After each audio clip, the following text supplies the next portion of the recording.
My name is Veronica Knight.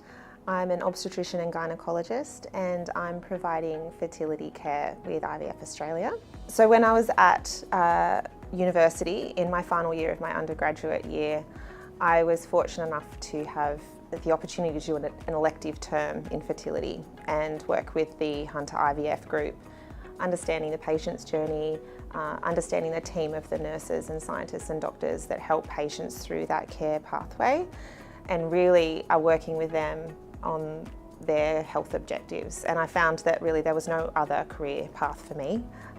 It was so fascinating from both a patient care perspective and a communication perspective. And so I knew it would be a career that would always be rewarding and always be fascinating. And the patients are just amazing. They're incredibly tough, and they always seem to continue this challenging journey with hope, because what's more important at the end of the day than helping to, get those patients through that journey and achieve their objectives. The most rewarding part is really those everyday interactions that I have with patients and with other members of the team.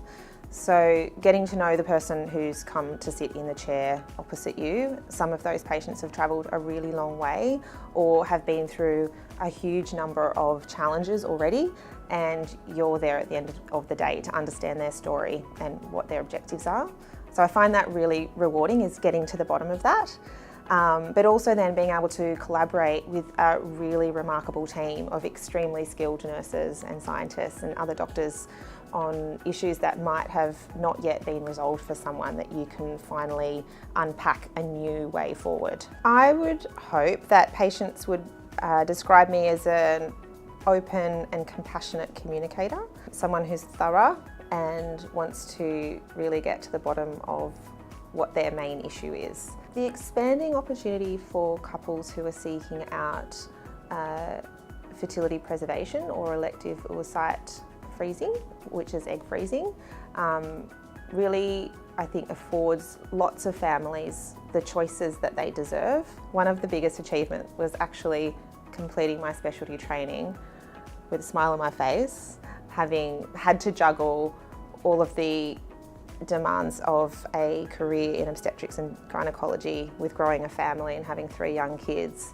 and completing a master's degree. So when an individual or a couple will come and see me for the first time, my first objective is really to understand their story and where they've come from or what they've already been through so far, so that I can get to the bottom of what's their main health objective that they're trying to achieve.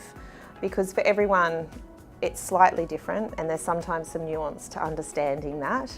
And I think that if you take the time to understand that from the beginning, then you're both on the same trajectory of their healthcare journey. So that's how I try and approach things from the start. So outside of work, I try and just enjoy some of the beautiful things that the Hunter Valley has to offer, whether that be just enjoying the countryside and taking the kids horse riding, or having a long day at the beach and relaxing. We try and just get some downtime because the weekdays can be quite hectic. So for patients that I'm meeting for the first time, my advice is usually that this is the beginning of something that will continue on, and we will work on this together, not to lose hope, and that we will try and get to the bottom to find some answers for them. And patience can sometimes be the key, because it can take a little longer than we might have anticipated.